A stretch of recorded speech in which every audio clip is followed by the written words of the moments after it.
Tere! Täna räägin sulle talve muinasjuttu.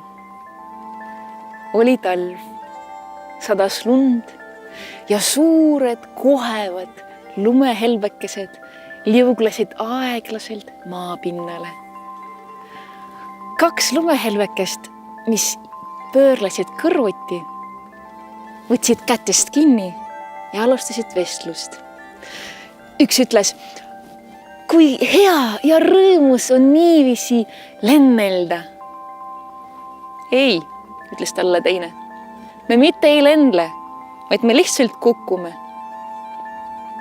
Ja esimene ütles talle, varsti me kohtume maaga ja muutume suureks valgeks katteks. Ei, ütles talle teine. Me kukume, ees ootab meid ainult hukkumine ja inimesed müttavad meist üle ja ongi kõik. Aga esimene lumehelbeke jätkas, me muutume ojadeks ja suundume mere poole.